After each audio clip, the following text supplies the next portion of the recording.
Just tracking where my money was going didn't immediately make me better at budgeting, but it was a first solid step in understanding where the money was coming from and where it was going.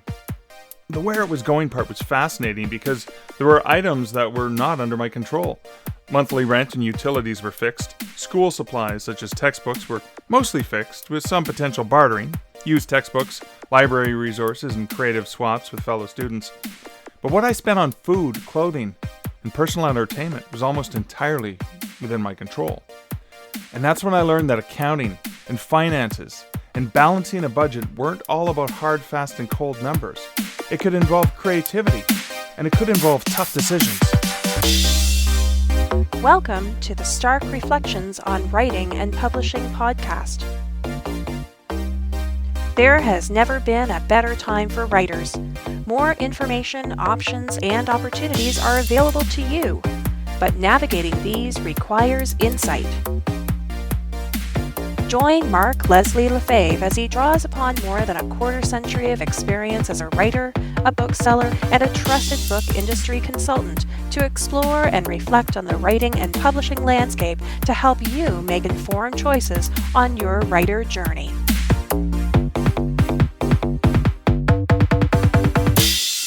Hello, Reflectives, and welcome to episode 247 of the Stark Reflections podcast. This is your host, Mark Leslie Lefebvre. It's another solo episode. I guess I've just been in the mood for solo episodes lately. This solo episode is going to be my reflections on my influence from my mother as an author, as a reader, as a lover of books and reading, as well as an author, and I suppose as an adult, although I still don't think of myself as one. But that's coming up after this message from this episode's sponsor. He's listening. She's listening. They're all searching for their next listen. Is your audiobook out there? If not, what's holding you back? After this, it won't be audiobook creation tools. Introducing Findaway Voices Marketplace, the audiobook creation platform built for a world booming with audiobooks. Voices Marketplace gives you a searchable and trusted space to connect with narrators, free production and business tools, and the power to bring your audiobooks to market quickly. We've heard everything you have asked and used that to build an audiobook creation platform for you. Plus, we give you access to the world's largest audiobook distribution network, reaching listeners through more than 40 retail and library partners. No exclusivity. You keep your rights. This is your audiobook creation platform. Ready to get started? Make it on Marketplace. Okay, that was cool. I have to admit, I'm so excited to get that bumper from Scott, who's in charge of marketing over at Findaway Voices.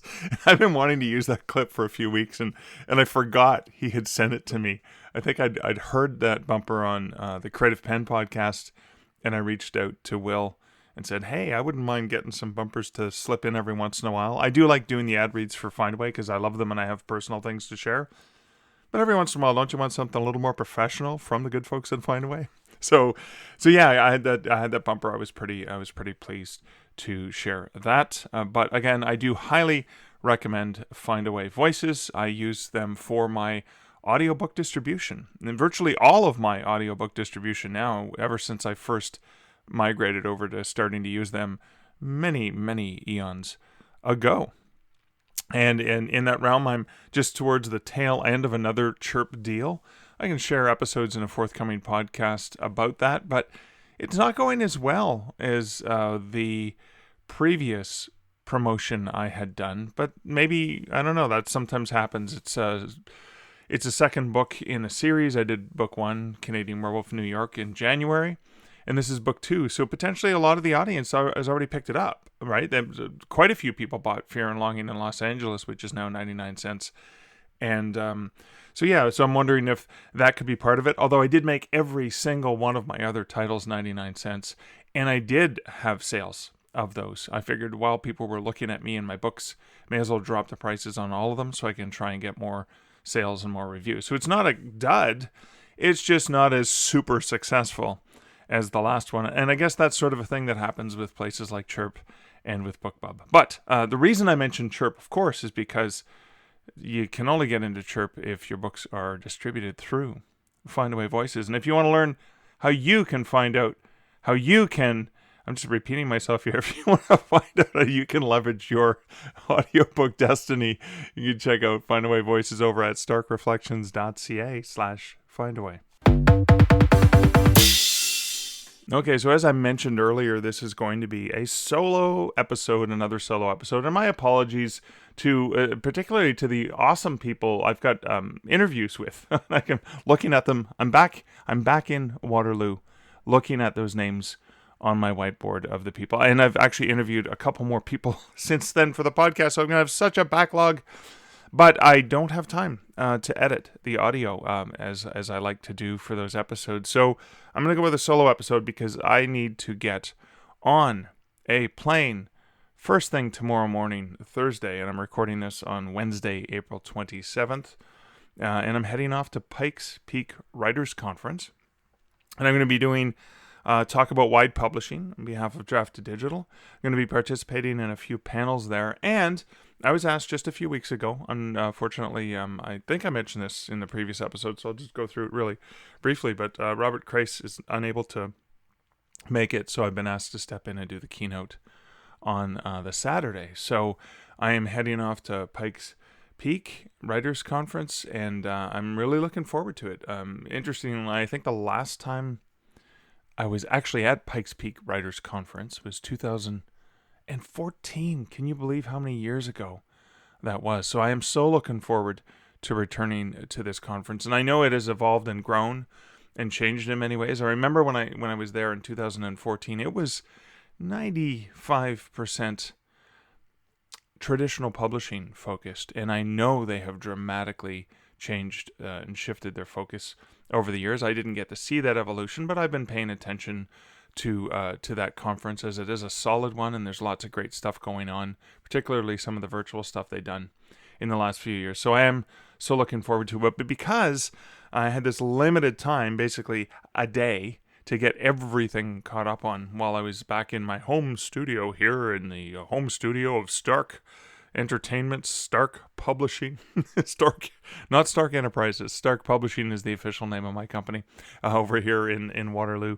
I wanted to take advantage of that, so do a slightly shorter solo episode. So that's what you're getting. I do want to say a huge thank you to all the people who've reached out to me. The comments, the emails, the phone calls that I have received. Love you guys. You're amazing. You're an awesome community. And I just want to say thank you so much for all of the support you have shown me. And so without further ado, I'm not going to dig into the comments because I am on a tight timeline to try to get to the content so I can kind of get on with the rest of the cool things I have to get done today.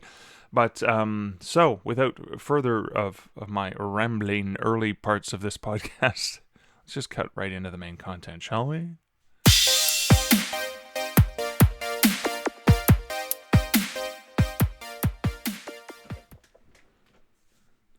On Thursday, March 31st, as I was in my hotel room in Austin, Texas for a small writers' conference gathering, I was preparing for my day, just kind of taking care of some of the admin stuff I like to do before I'm at a conference, like draft to digital emails and communication and stuff like that.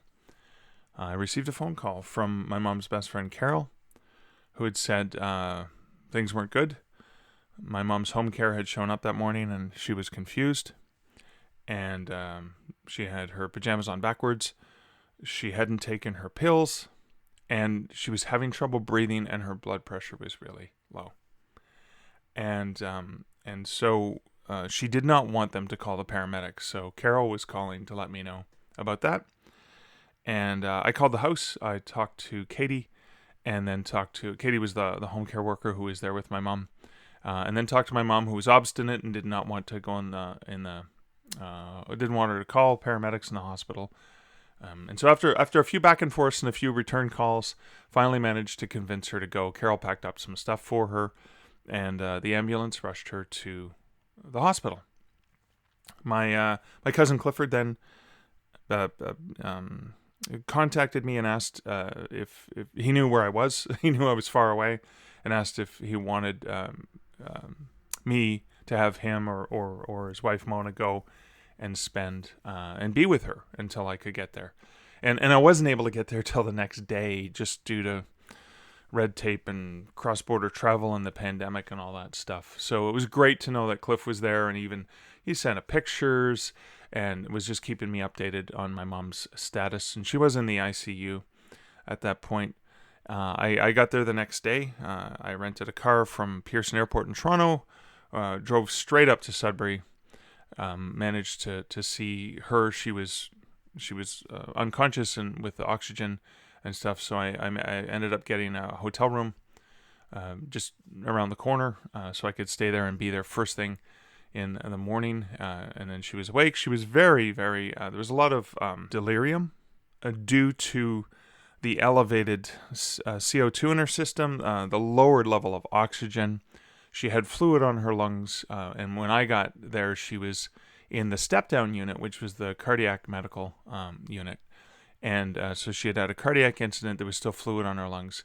And again, she was very, very confused. She was calling me Mr. Bunny. I'd had a rabbit named Mr. Bunny for 12 years as an adult, although we did bring Mr. Bunny to my mom's house. And so she was calling every male Mr. Bunny, and was a little bit confused. But she was coming in and out. Like, she knew who I was, but also was calling me that. And then as her oxygen levels came up, and they had to have a thick oxygen tube under her nose at all times, and slept with the BiPAP machine on.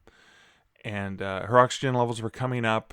She started to be more and more coherent as the CO2 levels went down and the oxygen went up. But she still needed the oxygen to maintain a mid 80s to mid 90s level of oxygen. Over the days, they reduced it to one of those little thin tubes that she wore in her nose during the day with a lower pressure, but she still needed that.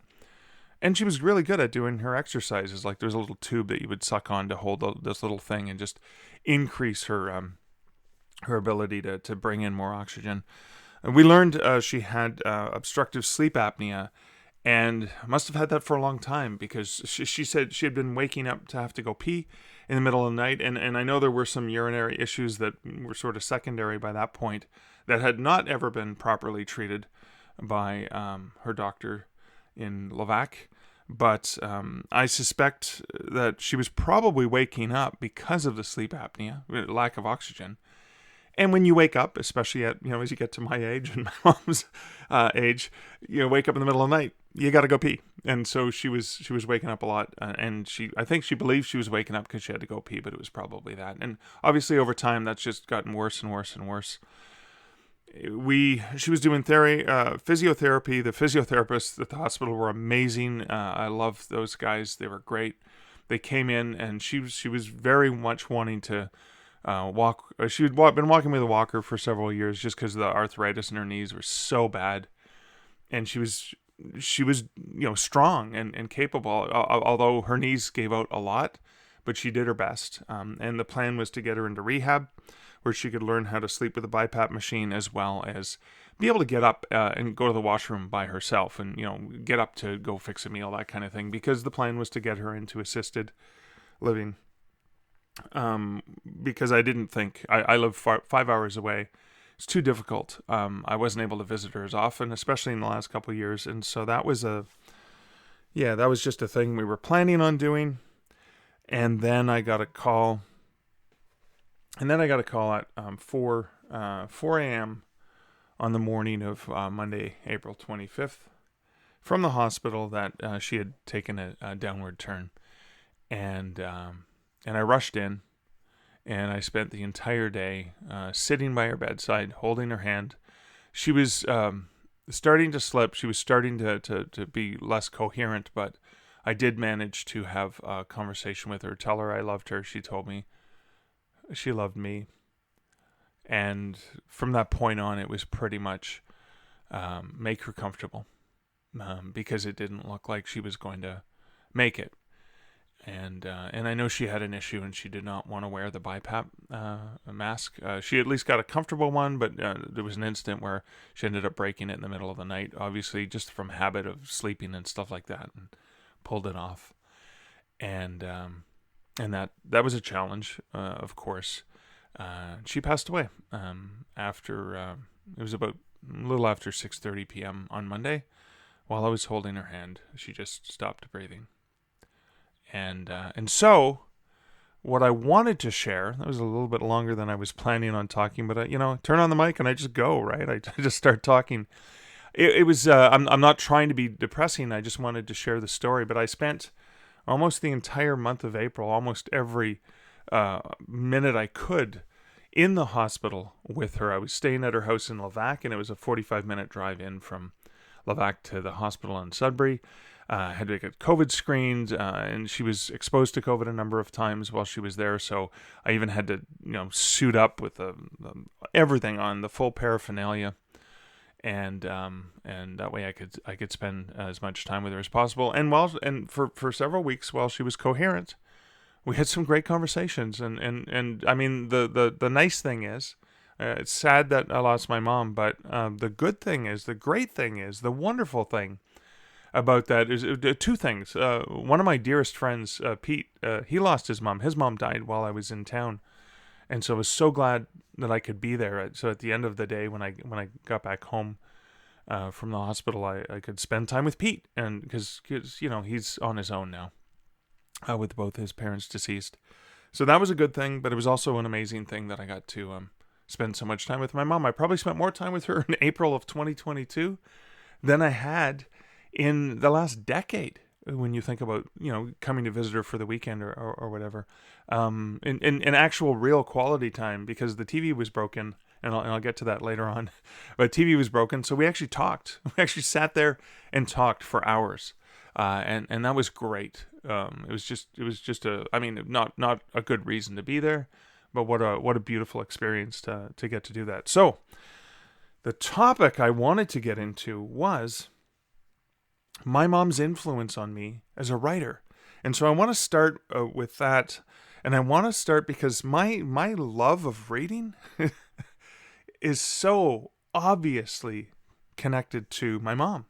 I mean, not only, of course, mothers read to us, so she read to me when I was young. There were always books to read. She always read to me. I always loved the experience of her and my Baba, which is her mother, reading to me. They always, scholastic book fairs were amazing. They always made sure they gave me money to get something. I always had to get a book from the, and we didn't have a book fair because our school was so small and in the middle of nowhere, but we had the little flyers that would come in and you'd fill them out. That to me was the book fair. We didn't have, I know they had them now, but didn't have them back then. And that was so much fun getting those books. And then I became addicted, of course, to different, Writer's Digest book club and stuff like that as I got older. So that Scholastic was just a precursor to that. She worked at the Mini Mart when I was young. She actually quit her job after I think I was about 6 or 7. And I'd asked my Baba, who lived with us, why does Mom have to go away every day? And then, of course, my Baba guilted her, and my mom felt really, really bad and so she quit her job to spend more time with me. And I still feel guilty to this day, but I just acknowledge just how compassionate and how amazing a mother she was, and how much she sacrificed for me. So that was, that's a thing I think about. But she worked at the Mini Mart, which was a really small town, Northern Ontario, and a little convenience store. And every Tuesday she'd buy and bring home comic books for me. And it was, it was the Looney Tunes and the Bugs Bunny and the Spider-Man. And obviously I fell in love with Spider-Man. So it was that love of reading of comic books. And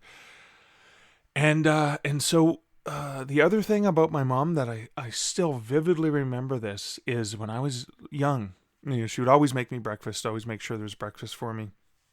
Every morning, she'd be sitting at the table, across the table.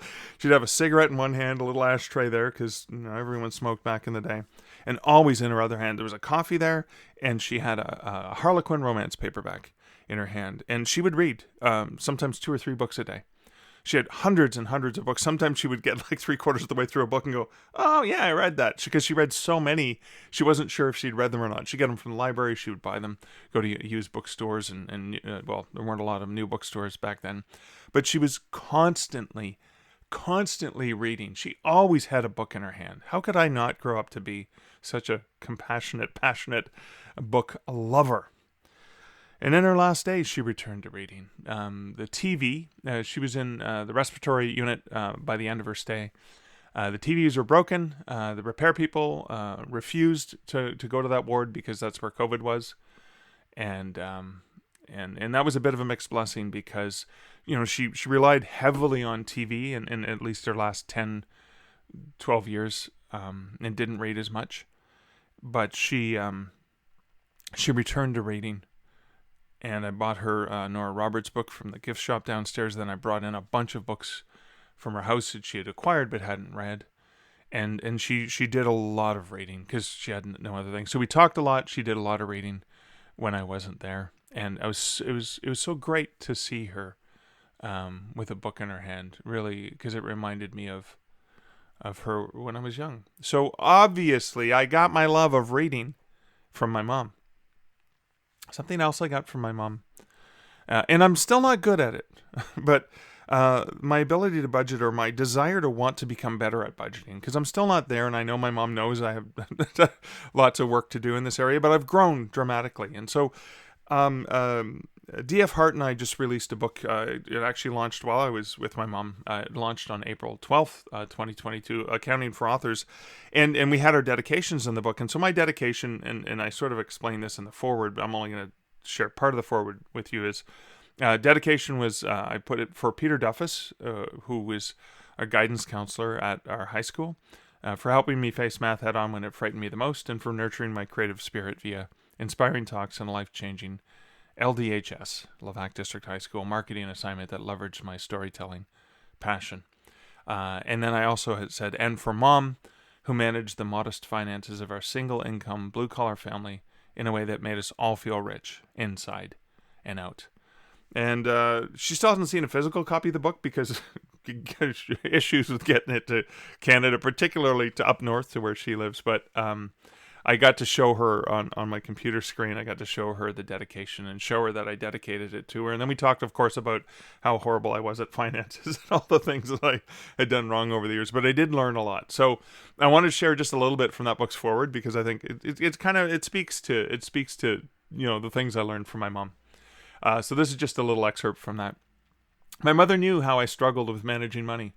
If I had $1 in my pocket, it was destined to be spent. It was the classic case of a fool and his money are soon parted. So, when I went off to university, she advised me to track where my money was going, beginning the process of helping me understand a budget. I took a cardstock folder, what we in Canada refer to as a duotang, based on the brand name Duotang, and I say that with capital D and a hyphen and a capital T and a little trademark symbol. And I gave it the title Money Matters. Obviously, note my cheeky play on words, which I often use as well as the alliteration that I'm fond of. And on line paper, I broke it into income and expenses. Under expenses, I further divided little quadrants into living, school, and entertainment. Now, just tracking where my money was going didn't immediately make me better at budgeting, but it was a first solid step in understanding where the money was coming from, which was a combination then of student loans, parental generosity, and part-time employment, and where it was going. The where it was going part was fascinating because there were items that were not under my control. Monthly rent and utilities were fixed. School supplies, such as textbooks, were mostly fixed with some potential bartering. I used textbooks, leveraging library, and creative swaps with fellow students. But what I spent on food, clothing, and personal entertainment was almost entirely within my control.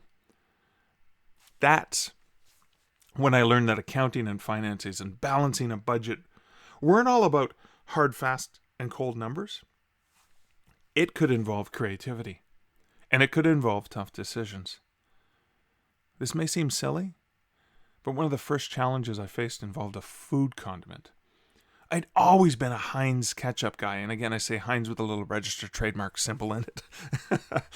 But I'd always been a Heinz ketchup guy, no exceptions. The cost of the brand I loved compared to the no-name brand was $1 more. But I ended up finding that extra dollar by sacrificing it from a different part of my budget. In case it's not obvious here, the parallel here is that sometimes to work with a better editor, one who costs more because of the higher quality of the work that person does, you'll have to figure out what other part of your author expenditures you can take those extra funds from. And thus, finances, budgeting, and accounting could be, like the fictional plots I was weaving, creative and fun. Now, over the years, I've continued to make mistakes and plenty of poor decisions along the way. I've miscalculated things or planned poorly based on a faulty forecast, and I've dipped in and out of debt. But the fundamental tracking of income and expenses has ensured the most important baselines. I can easily see where and how things went wrong.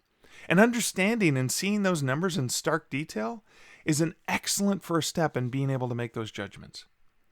To this day, I continue to track my income and expenses and leverage the power of spreadsheet formulas to help ensure I'm putting away a specific percent to pay income taxes to the federal and provincial Canadian governments. So that's just that excerpt from the foreword for Accounting for Authors, but just wanted to explain that. And it was even funny, even in the hospital, when my mom and I were talking, she was like, Mark, you're like your father, you were never good at money. And so my dad barely had money in his pocket. My mom managed the budgets, and she did it so brilliantly. My dad was a custodian. He didn't make a lot of money. I make a lot more than my dad made, and yet I never wanted for anything. Of course, yes, I wanted for things, but my parents provided so effectively, and I honestly felt rich. I honestly felt like I grew up rich, and I know I actually am very lucky. I'm very fortunate. A middle class, blue collar middle class family, but I had everything. I never really had to go without any of the basic requirements, and had plenty of luxuries. I know how lucky I had it, but I know I had those things because of my mom, and my mom was so fastidious, so good at record keeping. Even in the hospital, she insisted I bring in stuff, so I was bringing in stuff every day, and I had to bring in giant Ziploc bags and little Ziploc bags and elastics and little notepads and pens and all the things, because she had this little box that she would just keep everything so organized, and she kept notes. She wrote everything down. There's so many notes, so many things. My entire medical history. Mark went to the hospital on this day. The chicken pox on that day. All the different things. It's amazing how fastidious she was, and so that was kind of a thing. Now, I'm still not that good at budgeting, but anything that I'm relatively decent at in terms of budgeting and understanding that comes directly from my mom, which is critical for being a writer. And sort of the last thing was kind of funny, because my mom loved her romance novels. She just loved romance novels, and I did not write the kind of book that she likes. Not her cup of tea. Ghost stories, horror stories, speculative fiction, weird Twilight Zone tales. And, my mom was always supportive and loved me, and always, although it was kind of funny, I wanted to be a writer since I was a kid. And I remember we'd be sitting watching TV, because there was only a single TV in the house, and we'd all watch the same show.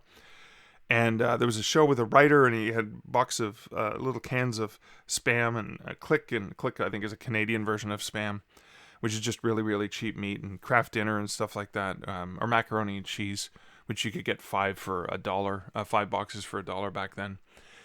And I remember her turning to me and says, see, that's, because she knew I wanted to be a writer, that's kind of how you'll eat if you're a writer. So you better have a good job. You better have a good job if you want to be a writer. And I always joke about that. And I guess it's true. I do have a good job. Even though my writing income has grown substantially. It's always good to have that. But anyways, so my mom was very practical, always looking out for me. But she was not a big fan, even though she was supportive of me. She was not a big fan of my writing. And it was always funny, because she would always go, Mark, why can't you write a nice book?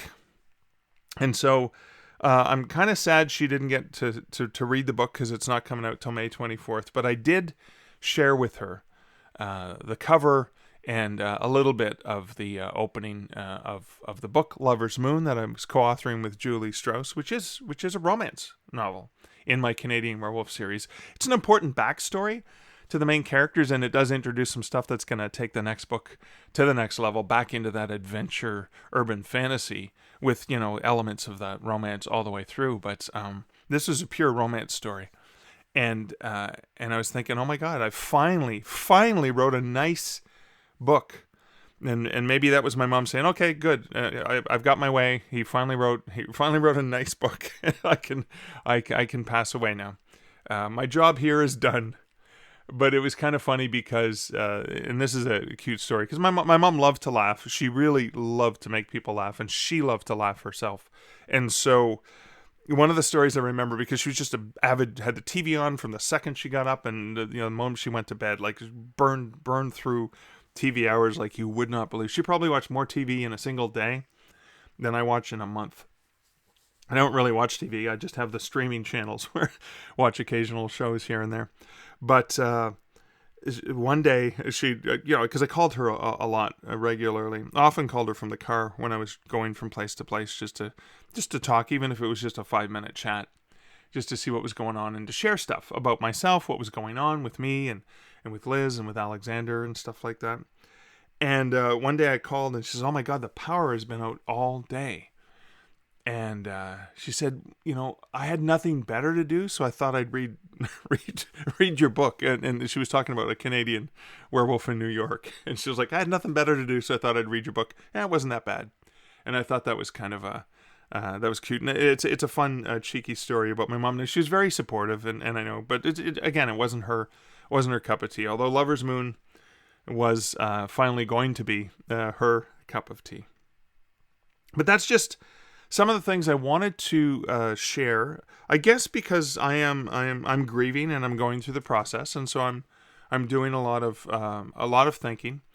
Heck, I've been doing a lot of ugly crying lately too. I'm not ashamed to admit that, but I've been doing a lot of thinking and processing. But how I want to sort of frame this and how I want to reference this for you as a writer is I've been thinking. I had been influenced by my dad. He was a fisherman. He got up early in the morning, and I'd been thinking about how I get up early and I write very much like my dad. He was up and he was fishing, like he was more of a manly man doing the hunting and fishing thing. And I was more of I get up early and write.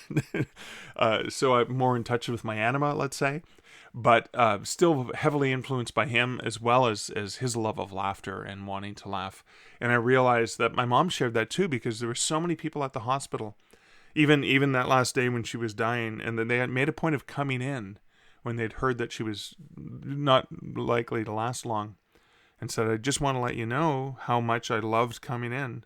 One of the custodians, I loved coming in to clean your mom's room because she loved chatting, she loved joking. She joked with the doctor, she joked with the nurses. Sometimes they didn't know how to take it because my mom's humor could be a little jarring. She also had no filter whatsoever.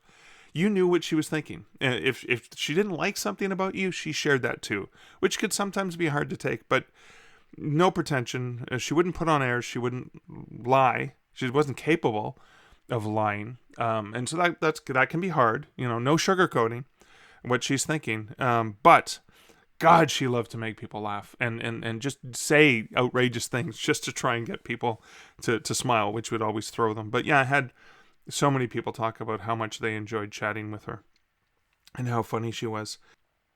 But thinking about I'm an introvert, very much an introvert. My dad was extroverted. He enjoyed chatting with people. My mom was that way too. And I guess I'd always thought about the ways that my dad had influenced me, and I didn't even recognize until recently the incredible way my mom has influenced me. Now, Liz often jokes about my hoarding tendency, or the fact that when there's a bargain, when something's on sale, I want to buy lots of it and stock up, which I know comes from Baba and my mom. But it's interesting that I've been reflecting on just how much I've been influenced by my mom. And I wanted to share that because I'm willing to bet there are tendencies within your life, within your writing life potentially, of influences of people in your life that you love, family members, friends that have that influence on you. And it's interesting to pause and acknowledge that influence and go, oh yeah, I probably get that from my mom. Oh yeah, I probably get that from my dad. Oh yeah, I probably get that from, insert the name of a spouse or sibling or dear friend or family member or whatever it is. That we are just influenced by all these people in our lives. Like, we're also sponges. I know my experiences this past month, so many of my experiences are going to make it into fiction, nonfiction, whatever the case may be for years to come. Just like when my father died, so many of those things made it into my fiction. But even not that, there's just other things in life, other things in our lives that will influence us. It doesn't have to be tragedy. It doesn't have to be the loss of a loved one. So many moments, so many influences, so many things that happen to us populate our spirits, populate our creativity, and we draw upon them. Even my mom was talking a lot about that in the hospital. My son's a writer. He's probably going to write about this, which was interesting because I knew she was proud of me, but I know she would have preferred that I had a job with more security. And I know she doesn't really or never really understood kind of what I did, for Draft to Digital and Kobo and stuff like that. Well, I went and I talked to writers about writing, and I guess she never really understood that. So it didn't, and especially the fact that I'd been working from home since 2018, she didn't really understand how that could be a thing. But she was proud of what I did as a writer, and that was a cool thing to know. So again, just want you to think about and reflect upon what are those influences that you sometimes don't even pay attention to, and maybe those are things to just pause and acknowledge. We have so much within ourselves that we gain from the other people in our lives. Pausing to reflect and pausing to just acknowledge those things. At least that makes me feel better. In any case, that is the end of this very rambling reflection, which is sort of, basically me processing some of the grief with my mom. And I know it's going to last for a long time. This is just the beginning of the process. But just sort of sharing some of those stories about how she influenced me as well. I hope you found this episode interesting. I hope it gave you something to reflect on in your own life, in your own writing life as well. And I thank you for listening to this episode. I thank you for sticking it out with me over the last month as I've sort of rambled around and tried desperately to make sure I get an episode out every week despite limited capabilities, etc. I want to thank you for being a listener to the Stark Reflections podcast. If you want to share the podcast with someone that you think would find value, that would be a great bonus to me. Feel free to leave a review on the podcatcher of your choice. All of those things can help. You can support the podcast over at starkreflections.com. No, that's not the URL. The URL is over at patreon.com/starkreflections. And a huge thank you to all of my patrons who support this podcast as well. But thank you so much, dear listener, for being with me. And again, a huge thank you to everyone who has reached out over the past many, many weeks. I do feel loved. I do feel heard. And I do appreciate you being there as a listener. So until next week and next episode, and I'm hoping next episode is going to be one of my amazing interviews to share with you. Until next week and next episode, this is Mark Leslie Lefebvre wishing you great writing and good Stark Reflections. Thank you for listening to the Stark Reflections podcast. You can find show notes for each episode at starkreflections.ca.